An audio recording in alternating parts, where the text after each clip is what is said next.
예, 안녕하십니까? 저는 오늘 바벨론에서 나오라는 이 부르심이라는 제목을 가지고 함께 은혜의 말씀, 또 축복의 말씀 나누도록 하겠습니다. 1982년도 10월 5일이었습니다. 이 켈러먼이라고 하는 사람은 평소와는 달리 새벽 일찍 잠에서 깨어 이 목이 아프고 콧물이 난다고 호소했습니다. 부모님은 이 딸에게 특별히 강력한 타이레놀로 이렇게 처방을 해 주었어요. 오전 7시에 부모는 그만 딸이 욕실 바닥에서 죽어가는 것을 발견했습니다. 10월 8일 그 주가 끝나기 전에 7명의 그 지역에 살던 주민들도 동일한 타이레놀을 복용한 후에 죽어갔습니다. 그 뒤로 더 많은 희생자가 추가로 발생했어요. 황급히 약국에서는 이 타이레놀 약품을 치우게 되었고, 역사상 최대 규모의 미국 전역의 약품을 통한 피해 사례가 발생하게 되었습니다. 아무도 그 약품들이 안전하지 않다고 의심한 사람은 한 사람도 없었습니다. 누군가가 어디선가 이 약품에 허락 없이 수분 내로 죽게 만드는 치명적인 독약을 넣었으리라고는 꿈에도 생각하지 않은 것입니다. 이후로 사람들은 이 약품을 구매할 때 특별히 의사의 처방전을 통하여 안전하게 구입하는 것 외에는 경계하게 된 것입니다. 이 독약을 섞은 이 타이레놀 약품을 먹고 죽은 사람들은 그 실제 독성 성분에 대해서 알지 못했고, 어떤 미친 사람의 이 속임수에 의하여 이런 무고한 희생자들이 생겨나게 된 것입니다. 여러분, 종교적으로도 오랜 세월 동안 이 전 세계적으로 깜쪽같이 무수한 사람들을 속여오는 일들이 있어 왔습니다. 어떤 사람이 몰래 독약을 약품에 넣어놓은 것과 마찬가지로 순결한 하나님의 진리의 말씀에 치명적인 오류 거짓을 섞어 놓은 것입니다. 그래서 하나님께서는 전 세계에 이런 재난의 경보, 또 생명을 위한 경고의 음성을 들려주고 계시는 것입니다. 요한계시록에 나오는 세 천사들은 특별히 예수님의 재림 직전에 지상의 모든 사람들에게 생명의 길로 나아오도록 경고하는 주님의 귀한 진리의 음성을 담고 있습니다. 그 중에서도 저희가 오늘 살펴보게 될 내용은 이 둘째 천사의 기별입니다. 하나님께서는 거대한 종교적인 속임수, 마지막 때의 이 허울뿐인 배도하게 되는 교회의 조직을 상징적으로 이렇게 묘사해주고 계십니다. 요한계시록 14장 8절입니다. 또 다른 천사 곧 둘째가 그 뒤를 따라 말하되 무너졌도다 무너졌도다 큰 성 바벨론이요 모든 나라를 그 음행으로 인하여 진노의 포도주로 먹이던 자로다 하더라. 여러분, 바벨론의 이 고대 도성은 요한계시록을 기록할 당시에는 이 폐허가 되어서 사라져 버려 있었습니다. 사라지고 없었습니다. 현대의 바벨론이 있을까요? 우리가 성경을 연구하다 보면 이 성경에 이 바벨론이라고 하는 이름이 이 고대로부터 지구 역사 마지막 때까지의 모든 배도하게 되는 이 종교 조직에 대하여 상징적으로 표현하는 예임을 우리가 알게 됩니다. 바벨론이 무너졌다라고 하는 것은 이 성경적인 복음의 순수함, 생명의 진리에서 벗어났음을 이야기하는 것이고요. 요한계시록에는 이 교회로 상징된 두 여인이 나오는데, 첫 번째는 요한계시록 12장에 나오는 정숙한 순결한 여인입니다. 하나님의 참된 교회, 순결한 진리의 가르침을 나타내는 것이고, 요한계시록 17장에는 이 정숙하였던 이 여인이 뭐로 바뀌어요? 음녀들의 어미로 타락합니다. 배도한 교회로 변질되는 것이죠. 그 내용이 요한계시록 17장 3절로부터 5절에 이렇게 기록됩니다. 내가 보니 여자가 붉은빛 짐승을 탔는데 그 짐승의 몸에 참난된 이름들이 가득하고 7머리와 10뿔이 있으며 그 여자는 자줏빛과 붉은빛 옷을 입고 금과 보석과 진주로 것으로 꾸미고 손에 금잔을 가졌는데 가증한 물건과 그의 음행에 더러운 것들이 가득하더라. 그 이마에 이름이 기록되었으니 비밀이라, 큰 바벨론이라, 땅의 음녀들과 가증한 것들의 엄이라 하였더라. 여러분, 음녀하면 이 혼인서약에 불성실한 이 남편을 떠나버린 이 여인을 이야기합니다. 결국 세상에 쏟아진 모든 가르침과 가증한 것들의 근원으로 이 음녀의 어미로 이제 배도한 교회가 표현되고 있는 것이죠. 성경에는 이와 같이 여러 번 하나님께로부터 이 떠난 우상숭배와 배도를 영적 간음으로 표현하는 것을 보게 됩니다. 주변 나라들의 우상 숭배를 그대로 따라 행하게 되는, 그래서 하나님을 믿는 참신앙을 떠나버리게 되는 이스라엘 백성들에게 하나님께서 하시는 말씀입니다. 예레미야 3장 19절로 20절입니다. 너희가 나를 나의 아버지라 하고 나를 떠나지 말 것이니라 하였노라. 그런데 이스라엘 족속아 마치 아내가 누구를요? 그 남편을 속이고 떠남같이 너희가 정령이 나를 속였느니라. 여호와의 말이니라. 이 참 하나님 아버지의 마음이 얼마나 아프셨을까요? 왜 하나님께서는 이 요한계시록의 이 여인을, 음녀를 바벨론이라고 부르실까요? 그 이름의 뜻을 우리가 이해하려면 구약 성경의 바벨론과 관련된 역사 기록을 살펴보아야 합니다. 하나님께서 창조하신 세계가 그리 오래되지 않았음에도 불구하고 인류의 죄악이 너무나 극에 달아서 하나님께서 참아 보실 수가 없어서 무엇을 내리기로 하셨어요? 홍수를 내리기로 하셔서 그 재난의 경보를 120년 동안 노아와 그 가족들을 통하여 주십니다. 그러나 사람들이 그 성령의 감동을 거절하죠. 홍수가 닥치자 결국 오직 노아와 그의 아내와 세 아들과 세 며느리 8식구만 인류 가운데서는 방주로 들어가 구원을 받았습니다. 노아의 방주가 어느 산에 머무르죠? 성경의 기록에 보면 아라랏산에 머무르잖아요. 그리고 홍수물이 줄어들자 하나님께서는 결코 다시는 이 세상을 물로 멸망시키지 않겠다라는 약속의 증표로 무지개를 그런 자비의 표로 허락하여 주십니다.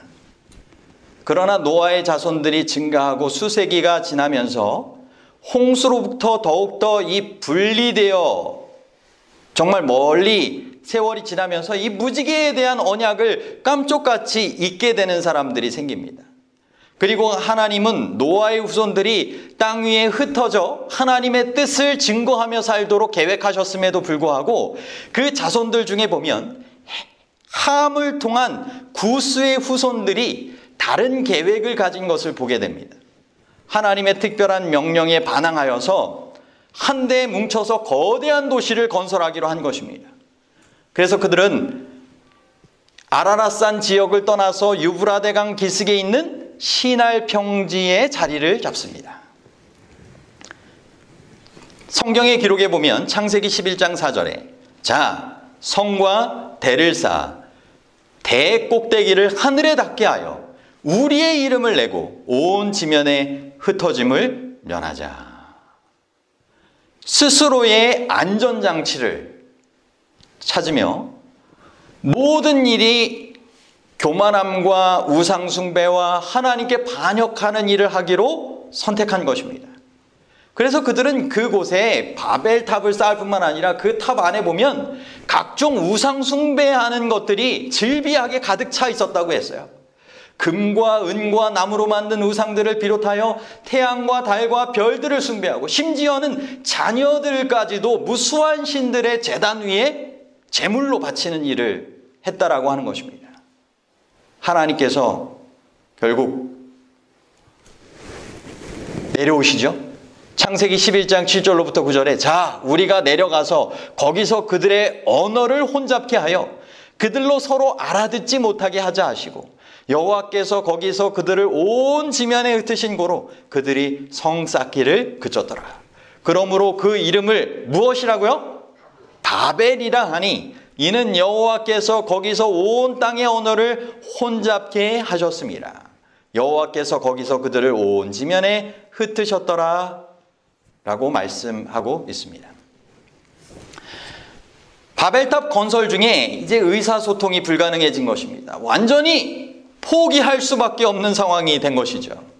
대부분의 사람들은 지상에 널리 흩어졌지만 소수의 사람들이 완성되지 못한 이 바벨탑 주위에 머물러 살기로 결정했습니다. 그래서 고대 도시 바벨론이 형성되기 시작한 것입니다. 그 이름 뜻처럼 언어를 혼잡케 하셨다라고 하는 그 기원에서 비롯하여서 혼란, 분열, 불화와 같은 뜻이 바로 바벨의 뜻이 되는 것입니다. 그리고 이 바벨론은 세계 종교를 타락시키고 더럽히는 모든 가증한 것과 우상숭배의 이교의 풍습들과 의식들의 근원이 된 것입니다. 선지자 예레미야는 이 고대 바벨론의 사악함에 관하여 기록하며 이 바벨론에서 하나님의 백성들을 도망하라는 그 부르심을 이렇게 전합니다. 예레미야 51장 6절로 7절입니다.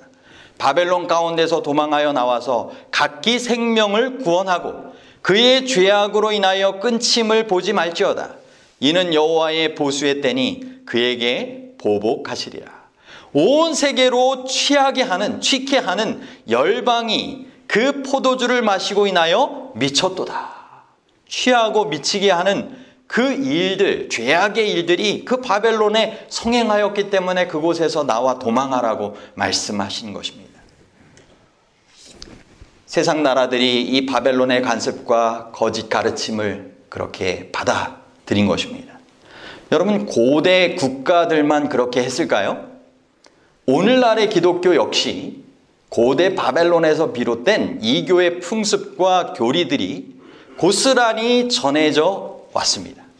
눈에 보이지 않는 신보다는 사람들이 누구를 섬기길 원해요? 눈에 보이는 것을 신격화하여서 섬기길 원하는 것이 이 사람들의 심리인 것 같습니다. 여러분, 축구선수 마라도나 아시죠? 아르헨티나를 이 월드컵에서 우승하게 했던, 그런데 뭐 신의 손이라고까지 하잖아요. 막 이렇게 우승골 넣을 때 막 잘못해가지고 했는데 아무튼 그걸로 이렇게 우승하게 된 거예요. 근데 여러분, 마라도나 교가 등장했습니다. 현재 60여 개국에 20여만 명의 신도들이 존재하고 있답니다. 그런데 가만히 생각을 해보십시오.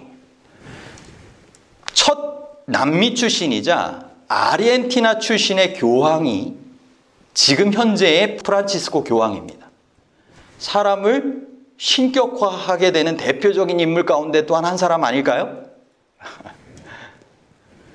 역사가들은 어떻게 고대의 우상을 숭배하는 바벨론이 모든 이방 종교의 으뜸가는 원천이 되었고, 그렇게 이교 신앙을 오늘날 그리스도교 기독교 신앙 안으로 이렇게 가져오게 되었는지를 설명하고 있습니다. 자, 성경의 기록을 먼저 살펴보겠습니다. 하나님께서는 애굽에서 하나님의 백성을 인도해 내셨을 때 특히 이스라엘 자손들에게 그들 주변의 이방 나라의 우상들을 숭배하지 말도록, 그래서 하나님을 참신으로 섬기도록 그들을 부르셨습니다. 그런데 하나님의 그와 같은 간절한 가르침이 잊혀진 바 되었습니다. 약 주전 592년이면 바벨론에 의하여 북방 이스라엘이 멸망당하게 된, 그래서 포로로 붙잡혀가게 된 때입니다. 그때 남방 유다의 왕 시드기야 때에 주님께서 선지자 에스겔을 통하여 예루살렘에서 이스라엘 백성들에 의해 행해지는 이 가증한 일, 특별히 성전 안에서까지 대담하게 행해지는 그런 악행에 대하여 이렇게 묘사하고 있습니다. 에스겔 8장 13절로 14절입니다. 너는 다시 그들이 행하는 바 다른 큰 가증한 일을 보리라 하시더라. 그가 또 나를 데리고 여호와의 전으로 들어가는 북문에 이르시기로 보니 거기에 여인들이 앉아 누구를 위해서요? 담무스를 위하여 애곡하더라. 여러분, 이 담무스는 그럼 누구일까요? 고대 바벨론 전설에 의하면 첫 번째 바벨론 왕이었던 이 니므롯이 죽었을 때 홀로 남겨진 아내 이 세미라미스는 보좌에 이제 앉게 되었고, 이 여왕으로 등극해서 지내는 가운데 백성들에게 이렇게 이야기했어요. 백성들이 사랑하던 이 죽은 왕 니므롯은 이제 하늘에서 더 높은 지위에 올라서 여러 다른 천체의 신들을 섬기고 있다. 그리고 죽은 니므롯 왕이 그 중에 태양신이 되었다. 그래서 매일 아침 태양이 떠오를 때마다 바벨론의 백성들은 어떻게 했을까요? 태양신이 된 그 죽은 니므롯 왕을 생각하면서 태양을 향하여 그렇게 경배하게 되는 그런 일을 행하게 된 것입니다. 이 프레이저 시의 기록에 보면 고대 바벨론에서는 기억할 수 없는 태고 시절부터 태양이 숭배되었다.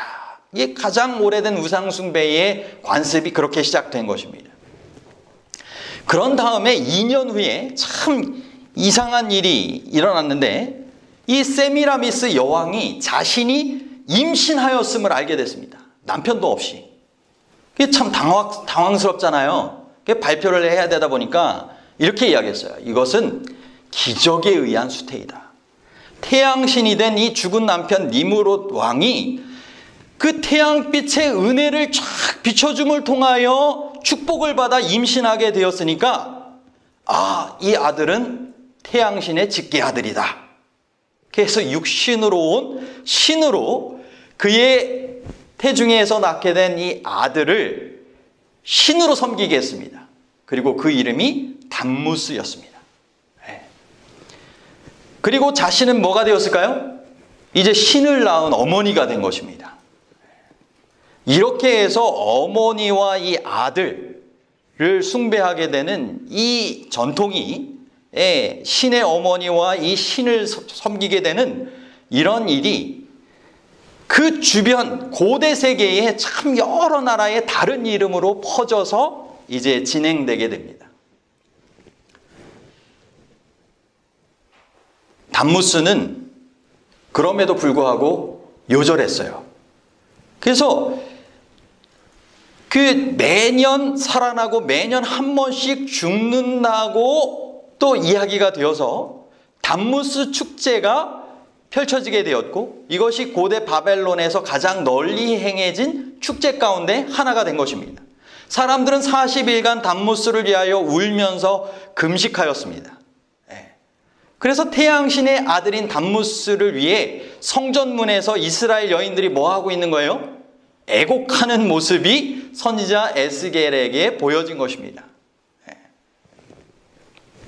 그리고 그 담무스를 위하여 울면서 애곡할 뿐만 아니라 그 하늘에 이 신을 낳은 어머니를 위해서도, 여왕을 위해서도 이 과자를 만드는 그 축제가 있었습니다.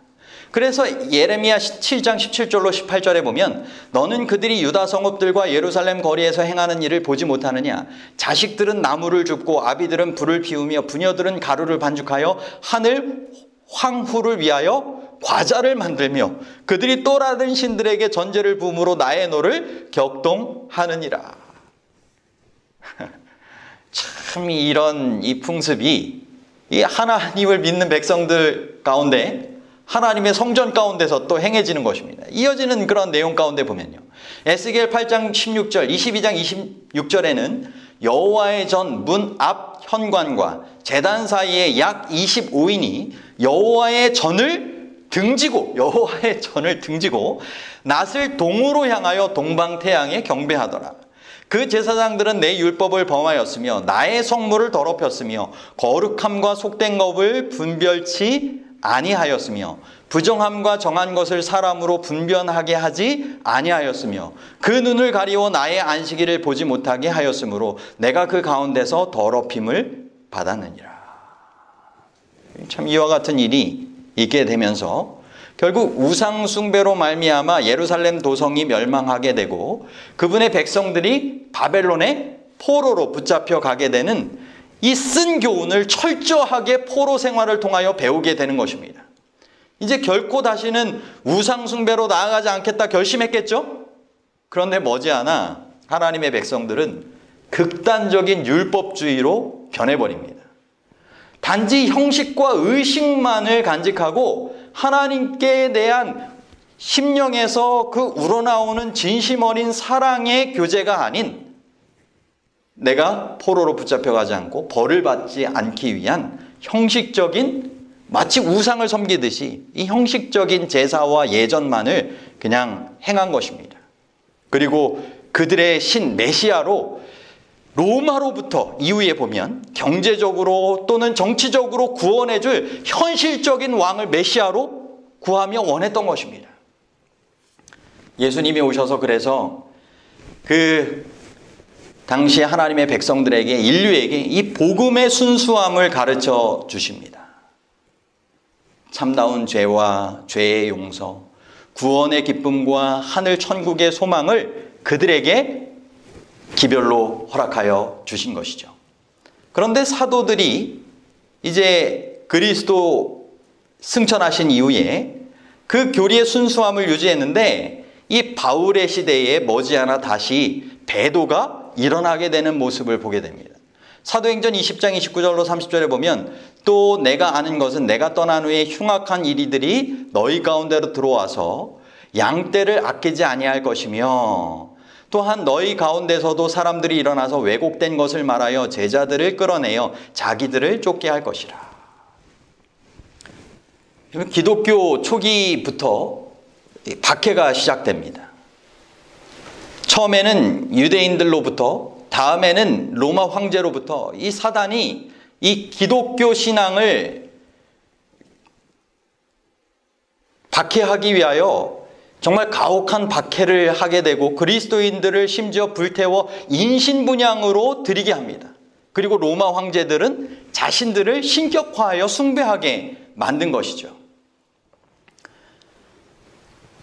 명령에 불복종한다라는 그런 이유를 통하여 정말 많은 그리스도인들이 짐승들의 밥이 되기도 하였습니다. 이 시기에 예수 그리스도를 믿는 그리스도인이 된다라고 하는 것은 정말 생사를 결정하는 아주 좀 어려운 그런 일이었습니다. 그런데 박해의 불길이 남아있는 동안 그래도 복음의 순수함을 유지하는 그런 그리스도인들이 있었습니다. 그런데 기독교가 점점 인정받게 되고 그 기독교를 정치적인 이유로 이용하게 되는 로마 황제가 나타나는데 그게 바로 콘스탄틴 황제입니다. 아시듯이 그는 기독교를 공인합니다. 그리고 그리스도인들에게 정부의 아주 지원과 대중적인 인기를 얻게 하여서 이름뿐인 그리스도인들이 생겨나게 합니다. 그래서 그 이교도 개심자들이 교회 안으로 들어오면서 그 결과 우상 숭배의 아주 이교의 관습들과 교리들이 고대의 바벨론으로부터 비롯된 그와 같은 것들이 교회 안으로 들어오게 된 것입니다. 여기 보면 이교로부터 빌려온 관습들을 이 뉴먼 추기경이라고 하는 사람이 이렇게 정리를 했습니다. 그리스도인 교리 발전에 관한 그러한 에세이 가운데 특정한 성인들에게 바쳐진 신전들의 사용, 성전들이 특별한 성인에게 바쳐진 그러한 것이 하나님의 이름을 또 일컬어지는 성전으로 또 이렇게 예배드려지고 있는 거예요. 향을 사용하고 등불, 그리고 초, 봉헌물, 성수라고 하는 이 거룩한 물, 그리고 행렬, 사제들의 예복들, 붉은빛 또는 뭐 여러 예복들을 입죠. 그리고 삭발, 결혼반지, 동쪽으로 향하는 것, 그리고 성상들을 꾸며놓는 것, 그리고 성직자의 전례, 이 뭐 천주교의 예배의 의식들을 여러분 혹시 보신 적이 있으시면 여러 예전들을 그런 성직자들이 좀 단조롭고 조금 지겹다 할 정도로 이렇게 진행하는 것을 보게 돼요. 그런데 이 모든 것이 모두 이교에서 기원한 것이고 교회가 책택함으로 신성한 것이 되었다는 것입니다.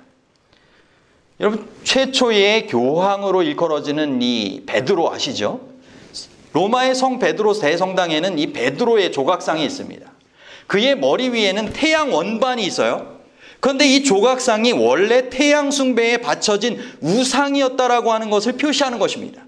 그래서 이교의 신들, 여신들의 조각상들에는 모두 이런 원반들이 조각되어 있어요.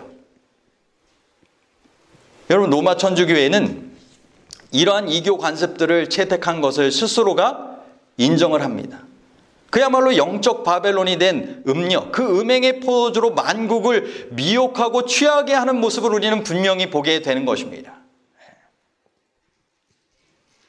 오늘날에도 기독교 안에 이 부활절 지켜지잖아요.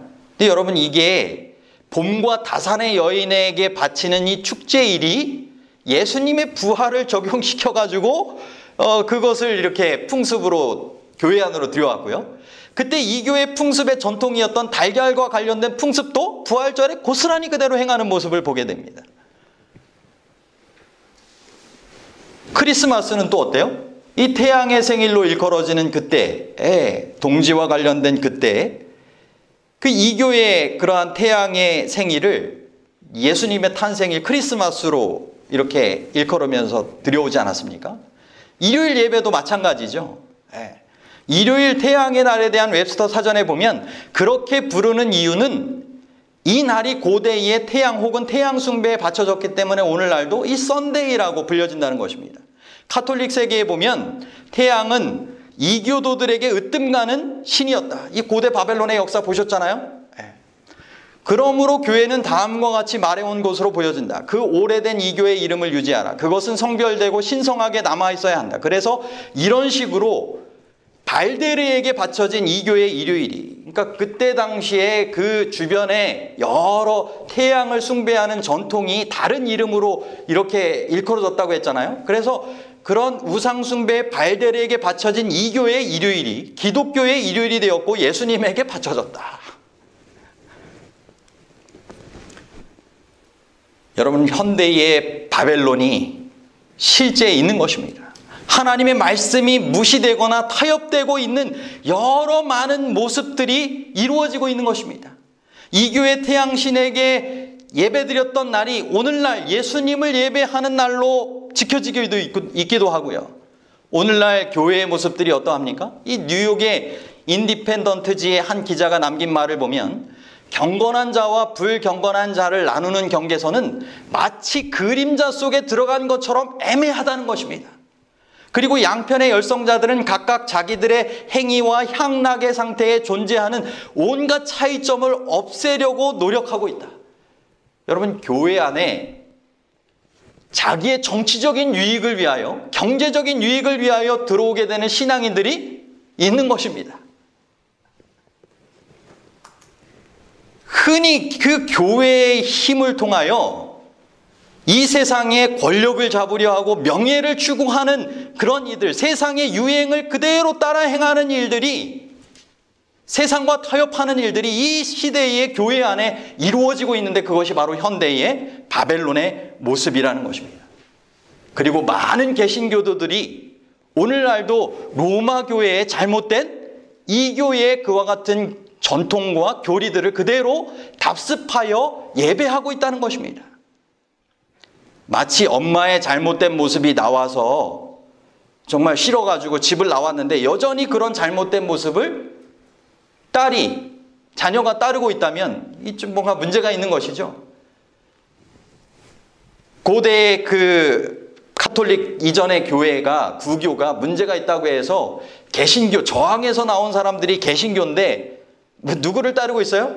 로마 교황의 그러한 권력하에 온갖 교파들이 종교통합이라고 하는 이름으로 다 모여들고 있는 것입니다. 여러 나라들이 정말 어떻게 해서든지 그 권력의 중심에 함께 서보기 위하여 그렇게 수교를 맺고 애를 쓰면서 그렇게 활동하고 있는 것입니다. 그야말로 바벨론 혼잡이라고 하는 그 이름이 실제적으로 이루어지고 있는 것이죠. 그래서 하나님께서는 현대 바벨론에서 나오라, 하나님의 말씀에 순수한 진리로 돌아오라고 말씀하고 계시는 것입니다. 여러분, 머지않아 하나님의 율법이 마침내 인간 법률에 의하여 무효화될 때가 올 것입니다. 정말 영혼불멸살과 강신술이 성행하고 있고 법안권을 중심으로 한 배도한 개신교회와 연합되어지는 종교통합뿐만 아니라 세계 정복의 움직임이 거세게 일어나고 있는 것입니다. 여러분, 이러한 때 주님께서 뭐라고 말씀하세요? 내 백성아, 거기서 바벨론에서 나와 그의 죄에 참여하지 말고 그의 받을 재앙들을 받지 말라. 여러분, 오늘 우리의 신앙이 말씀 위에 굳게 기초되었는지 점검하라고 주님께서 요구하시는 것입니다. 여러분, 바벨론의 포로로 붙잡혀갔지만 그곳에서도 목숨 걸고 하나님의 말씀 위에 굳게 섰던 다니엘과 세 친구들이 있었지 않습니까? 하나님께서 그들을 지켜주시고 정말 더 나아가 바벨론 가운데서도 진리의 빛, 구원의 빛을 전하게 하셨죠. 그리고 바벨론에서 나와 해방시키는 일을 감당하게 하신 것처럼 여러분, 오늘날 우리가 하나님의 택함 받은 남은 무리가 되어서 말씀 위에 굳게 선 진리의 백성들, 주님의 귀한 자녀들이 되어야 할 것입니다. 여러분, 지금 충성과 성실을 서약해야 되지 않겠습니까? 정말 여호수아처럼 오직 나와 내 집은 여호와를 섬기겠노라, 이와 같은 결심이 우리 안에 있어야 할 것입니다. 여러분, 진리를 머리로 지식적으로만 아는 것으로는 충분하지 않습니다. 진리를 삶에서 실천까지 해야 하는 것입니다. 여러분, 혹시 나는 바벨론에 이미 속한 사람이 아니다, 성경적인 진리의 무리에 속한 사람이다 하면서 자부하며 그렇게 살아가고 안심하며 무감각하게 살아가고 있다면 돌이켜보아야 합니다. 우리가 교리적인 것뿐만 아니라 하나님보다 더 사랑하며 우상을 섬기듯이 끊지 못하는 바벨론의 죄악된 생활 습관에서 벗어나지 못하고 있다면 이것에서도 돌이켜 나와야 하는 것입니다. 그래야 영적인 순례길의 목적지인 하늘과 하나 안에 들어가게 될 것입니다. 여러분, 이전 하나님의 백성들이 바벨론의 포로 신세가 된 것은 그들의 하나님의 뜻에 불순종했던 죄악 때문이었음을 기억해야 합니다. 매일 성령의 침례로 우리가 정결케 되기를 기도해야 할 것입니다. 겉모양만, 무늬만 그리스도인이요 교회에 다니는 교인이 아니라 실제적인 삶을 통해서도 여호와 하나님을 섬기며 즐겨 순종하는 사람, 성령 충만한 그런 은혜와 능력의 하나님의 사람들이 되어야 할 것입니다. 여러분, 이 일을 위하여 매일 아침 성령의 침례를 개인의 영적인 시간을 통하여, 가정의 예배 시간을 통하여 간절히 구하시게 되길 바랍니다. 안식일을 참 안식일답게 즐겁고 거룩하게 지키시고 예수님의 재림을 소망하며 사모하며 앞당기는 일에 우리의 최선을 다해야 할 것입니다. 이런 선택과 결정을 하는 것이 정말 쉽지 않은 그러한 희생을 요구할 수도 있습니다. 그러나 예수님께서 자기 생명보다 우리를 더욱 사랑하셔서 구원하시기 위하여 그 모든 희생의 죽음의 대가를 치르셨음을 기억하시기를 바랍니다. 사랑하면 희생하고 포기할 수 있습니다. 여러분, 변화를 위한 희생과 포기를 요구받을 때 십자가 앞에 나아가시게 되길 바랍니다. 십자가를 묵상하며 정말 그 앞으로 나아갈 때 주님의 그 놀라운 사랑에 반응하여 성령의 약속하신 충만하심으로 다시 한번 우리가 변화될 수 있는 축복을 경험하게 될 것입니다. 여러분, 지금이 바로 바벨론에서 나오라는 그 부르심에 응하여 참된 진리의 길, 생명의 길, 영원한 행복으로 가는 길을 함께 걸어가야 할 때입니다. 하나님께서는 각 시대를 통하여 충성된 남은 자손들을 두셔서 그 시대적인 구원의 기별, 소망의 기별, 은혜의 기별을 전하게 하셨습니다. 홍수 때의 노아와 그의 가족들을 통하여, 7년 기근의 때 요셉을 통하여 그렇게 하셨던 것처럼 주님께서는 이 시대의 우리를 통하여 주님의 마지막 새 천사의 기별을 전하기를 원하시고 계십니다. 창조주 하나님을 경배하라. 바벨론에서 나오라. 짐승과 그의 우상의 표를 받지 말아라.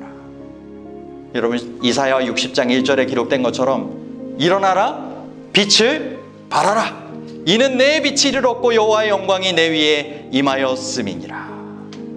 여러분, 영적 흑암으로 깊어가는 밤이지만 머지않아 찬란하게 동터올 예수님의 재림의 새벽이 임하게 될 것입니다. 여러분, 그날을 기쁨으로 맞이하고 하늘 본향에 이르기 위하여 일어나 빛을 발하라고 말씀하시는 주의 뜻에 따라서 많은 영혼들을 바벨론에서 나와 구원받게 하는 이 일에 우리가 함께 쓰임받게 되기를 간절히 바랍니다. 우리를 통하여 구원받는 가족과 친지, 성도와 이웃들이 생겨나게 되길 바랍니다. 그래서 주님께서 원하시는 하늘에서의 영생 복락을 함께 누릴 수 있는 하늘 가나안에 이르는 우리 모든 분들 되시기를 간절히 바라면서 오늘 말씀을 마치도록 하겠습니다.